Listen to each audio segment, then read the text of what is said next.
कि मैं दुनिया के 1 अरब 80 करोड़ मुसलमानों को और उनके मजहबी रहनुमाओं के आगे एक सवाल रखना चाहता हूं। ये सवाल मैंने ऑनलाइन डिबेट्स में डॉक्टर मुबारक अजहर के आगे रखा, मैंने लुकमान अख्तर साहब के आगे रखा, और अभी तक मैं मुस्तकबिल में भी रखने का इरादा रखता हूं, लेकिन अभी तक मुझे इस स्पेसिफिक सवाल का जवाब नहीं मिल पाया। कुछ लोग ये कहकर इस सवाल से अपनी जान छुड़वाने की कोशिश करते हैं कि भाई इस सवाल का ताल्लुक क्या है हमारे अकायद से। तो बेसिकली इस सवाल को आंसर करने का ये मतलब है कि आपका जो मजहब है, आपकी जो आइडियोलॉजी है वो सच है, और अगर आप इस सवाल का जवाब नहीं दे सकते तो आपका वो मजहब झूठ है जिसकी बुनियाद पर आप दुनिया के करोड़ों और अरबों इंसानों को धोखा दे रहे हैं, उनकी सादा लोही से फायदा उठा रहे हैं। सवाल यह है ख़वातीन हज़रात के कुरान मजीद फुरकान हमीद में अल्लाह ताला ने फरिश्तों को हुक्म दिया कि आदम को सजदा करो, लेकिन इब्लीस ने सजदा नहीं किया। उसके बाद इब्लीस का और अल्लाह ताला का मुकालमा है कि मैं तेरे बंदों को बहकाऊंगा, और अल्लाह ताला कहता है कि जा मैं तुझे क़यामत तक की मोहलत देता हूं। वैसे अगर आज भी इब्लीस तौबा कर ले तो अल्लाह ताला की जो ये सारी स्कीम है ये खत्म हो जाएगी। सवाल ये है ख़वातीन हज़रात के अरब एकेडमी के मुताबिक अरबी जो है वो 2500 साल से ज़्यादा पुरानी ज़बान नहीं है। ठीक है, 2500 साल पहले अरबी ज़बान जो है वो वजूद में आई। तो ये जो कुरान मजीद में फुरकान हमीद में मुकालमा दर्ज है अल्लाह ताला का और फरिश्तों का, अल्लाह ताला का और इब्लीस का, और अल्लाह ताला के बारे में हमारे यासिर नदीम वाजदी साहब ये फरमा चुके हैं कि वो एक गैर मादी वजूद है, और फरिश्ते जो हैं हमें बताया गया है कि वो एक नूर से बने हैं, और इब्लीस जिन था वो आग से बना था। तो एक गैर मादी वजूद और ये जो मादी वजूद हैं फरिश्ते और इब्लीस, इनके दरमियान जो मुकालमा था, जो मीडियम ऑफ एक्सप्रेशन था, वो किस लैंग्वेज में था।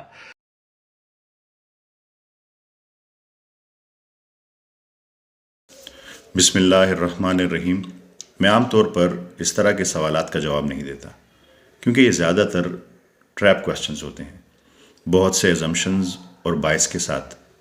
लेकिन इस बार मैं जवाब दे रहा हूँ, क्योंकि वैस इकबाल ने, अगर आपने सुना हो, इसे एक ओपन चैलेंज के तौर पर तमाम मुसलमानों के लिए पेश किया है। और उसने ये भी कहा कि अगर ये ठोस जवाब मिल गया तो वो एथियज़म छोड़ देगा। अब उसके भलाई के लिए, अगर वो वाकई संजीदा है, तो शायद ये जवाब उसके लिए रहनुमाई का ज़रिया बने, और उम्मीद है कि वो अपने अल्फाज पर कायम रहेगा और एथियज़म छोड़ देगा।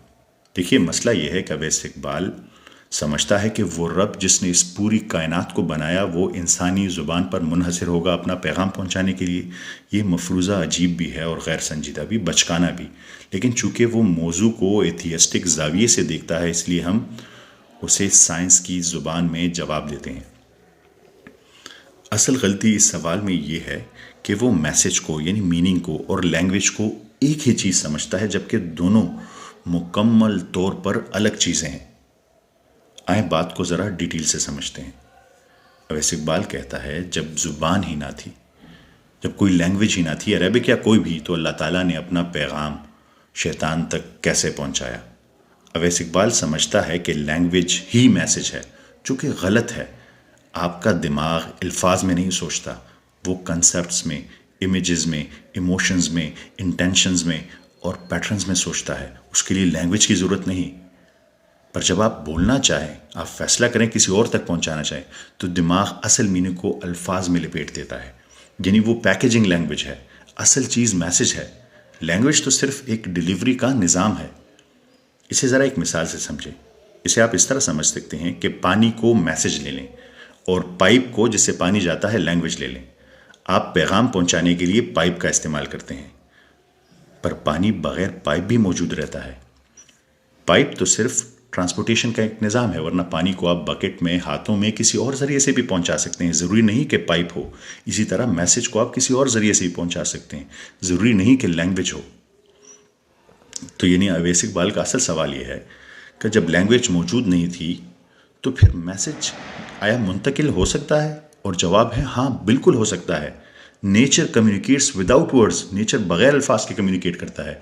Physical reality non linguistic communication से भरी हुई है, जिसके लिए लैंग्वेज की ज़रूरत नहीं।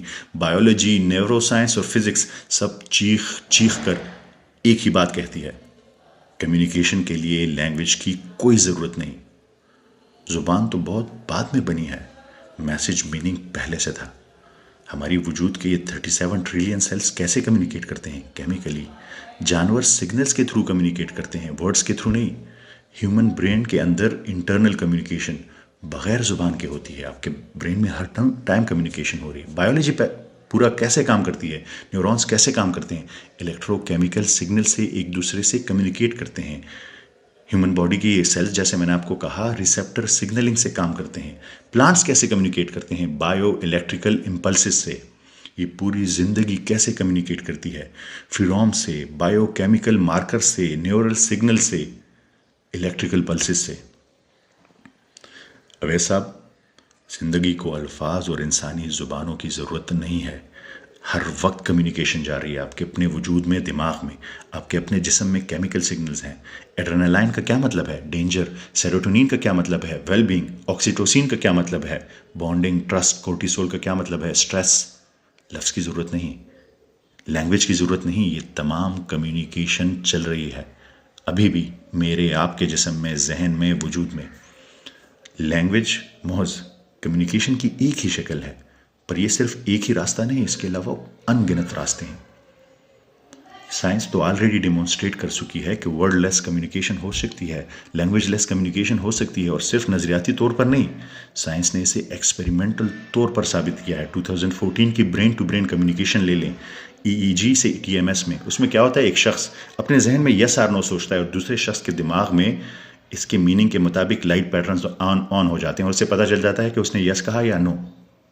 ना कोई आवाज़, ना कोई टेक्स्ट, और मीनिंग ट्रांसफ़र हो गया। इसी तरह ब्रेन नेट का एक्सपेरिमेंट लें। 2018 में 3 लोग बराह रास्त ब्रेन टू ब्रेन सिग्नल से एक ही काम को हल कर रहे होते हैं। ना वो एक दूसरे से बात कर रहे होते हैं, ना कोई वर्ड इस्तेमाल होता है और ना ही कोई लैंग्वेज इस्तेमाल होता है। इसी तरह 2023 और 2024 के थॉट डिकोडिंग प्रिंसिपल को देखें, एक्सपेरिमेंट को देखें, जहां fMRI और AI की मदद से एक्सट्रैक्ट करते हैं कैसे किस चीज़ों को, साइलेंट थॉट्स को, विदाउट वर्ड्स, इमेजिन स्पीच को जिसे आप सिर्फ इमेजिन करें, और मेंटल इंटेंशंस को, वर्ड्स नहीं, इंटेंशंस को। मीनिंग लैंग्वेज के बगैर हो सकता है। आप उसे डिकोड कर सकते हैं, मैसेज को डिकोड कर सकते हैं। Brains real code is patterns, not words. Language दिमाग का ऑपरेटिंग सिस्टम नहीं है, असल कोड पैटर्न्स हैं। आप देख रहे हैं इलॉन मस्क न्यूरालिंक पे काम कर रहा है, वर्ड्स लैंग्वेज के अलावा काम करेगा। प्रोस्थेटिक लिम्स काम कर रहे हैं और जदीद ब्रेन कंप्यूटर इंटरफेसेस पहले ही ह्यूमन इंटरेक्शन रीड कर रहे हैं बगैर अल्फाज के। साइंस कहती है कि एक एडवांस सिविलाइजेशन अगर हो तो वो बिल्कुल बगैर जुबान के कम्युनिकेट कर सकती है। डायरेक्ट कंसेप्ट दिमाग में ट्रांसफर हो जाया करेंगे, ना लैंग्वेज की जरूरत, ना वर्ड्स की जरूरत। और communication through energy and signal भी पॉसिबल है। नासा कैसे एलियंस को ढूंढने की कोशिश कर रहा है? क्या नासा को एलियंस की लैंग्वेज आती है? नहीं, क्योंकि उन्हें लैंग्वेज की, जुबान की जरूरत ही नहीं है। तो फिर वो कैसे कम्युनिकेट कर रहे हैं? रेडियो सिग्नल्स, एनर्जी के थ्रू, माइक्रोवेव से, एक्सरेज से, लेजर पल्सेस से। यहाँ इसलिए आप जो मादी की बात कर रहे हैं उसकी भी जरूरत नहीं है। यहाँ पे गैर मादी का तरीके से कम्युनिकेशन हो रही है और नासा कोशिश कर रहा है ढूंढने की। उन्हें एलियंस की किसी लैंग्वेज का कुछ नहीं पता। अब समझते हैं quantum information and higher dimensional communication को, कि हायर डायमेंशन बीइंग्स कैसे कम्युनिकेट करते हैं। वैसे क्या आपने साइमैटिक्स का नाम सुना है? वाइब्रेशन इंफॉर्मेशन लेके चलती है। वाइब्रेशन, तसव्वुर करें रेत की एक प्लेट और आप एक फ्रीक्वेंसी चलाएं, एक साउंड फ्रीक्वेंसी या कोई भी फ्रीक्वेंसी चलाएं, रेत खुद ब खुद मुख्तलिफ किस्म के पैटर्न बनाती है। ना लफ्ज़, ना जुबान, लेकिन मीनिंग पूरी तरह मुंतकिल हो जाता है। इसी तरह आपने सुना होगा क्वांटम इंफॉर्मेशन थ्योरी के बारे में। फिजिक्स कहती है, क्वांटम फिजिक्स कहती है कि इंफॉर्मेशन मैटर और एनर्जी से भी ज़्यादा बेसिक, बुनियादी चीज़ है। एक higher dimensional being direct information आपके जहन में इम्प्रिंट कर सकता है। उसे लैंग्वेज की और वर्ड्स की ज़रूरत नहीं। हमारे ब्रेन्स में, हमारे क्वांटम स्टेट्स में, हमारी फिजिकल रियलिटी में वो इंफॉर्मेशन डाल सकता है। जुबान की ज़रूरत ही नहीं, सिर्फ डायरेक्ट इंफॉर्मेशन इंजेक्ट कर देगा आपके दिमाग में और मालूमात आपके पास आ जाएंगी। जुबान की ज़रूरत नहीं, लैंग्वेज की ज़रूरत नहीं। अब ऐसा, क्या आपने फ्रीक्वेंसी मैनिपुलेशन के बारे में सुना है? स्ट्रिंग थ्योरी और एम थ्योरी क्वांटम फिजिक्स की, उसके मुताबिक सब वाइब्रेशन है। फ्रीक्वेंसी बदलने से, जब आप फ्रीक्वेंसी बदलते हैं, क्या होता है? विजन, थॉट्स और आइडियाज़ पैदा हो सकते हैं और आप उसे कम्युनिकेट कर सकते हैं। आपने इंसेप्शन फिल्म का नाम सुना होगा। उसमें आइडिया इम्प्लांट किए जाते हैं लोगों के जहन में, कैसे ड्रीम मैनिपुलेशन से, ख्वाब के जरिए उन्हें आइडियाज दिए जाते हैं। शायद इंसान आज ये नहीं कर सकता और ये एक मूवी थी, लेकिन फिजिक्स के मुताबिक हायर डायमेंशनल बींग्स ये फ्रीक्वेंसी मैनिपुलेशन कर सकते हैं और आपके जहन में डायरेक्ट आइडिया डाल सकते हैं, बगैर लफ्ज़ के, बगैर लैंग्वेज के। एक और ज़बरदस्त मिसाल MIT का रिसेंटली बनाया हुआ अल्टर ईगो डिवाइस है, शायद आपने देखा हो। फिजिकल डिवाइस है, लाइफ में प्रेजेंट है। ये एक साइलेंट स्पीच इंटरफेस है जिसमें आप आवाज़ निकालते ही नहीं, बात करते नहीं, मगर ये आपके दिमाग से निकलने वाले टाइनी इलेक्ट्रिकल सिग्नल्स को पकड़ लेता है, जो आपके फेशियल और थ्रोट मसल्स उस वक्त बनाते हैं जब आप अंदरूनी तौर पर कुछ बोलने वाले होते हैं और आप बोलते ही नहीं और वो उसे रिकॉर्ड कर लेता है और चीज़ों से कम्युनिकेट करता है। यानी ना जुबान, ना आवाज़ और ना ही कोई लफ्ज़ आप इस्तेमाल करते हैं, फिर भी मीनिंग या मैसेज पूरी तरह रीड हो जाता है। लैंग्वेज की ज़रूरत नहीं, वर्ड्स की ज़रूरत नहीं। ये एक और वाज़ेह सबूत है कि कम्युनिकेशन लफ्ज़ों पर, लैंग्वेज पर मुनहसर नहीं है। दिमाग मैसेज कई दूसरी सूरतों में, कई दूसरे तरीकों से भी भेज सकता है, जिनका मैंने जिक्र किया अभी।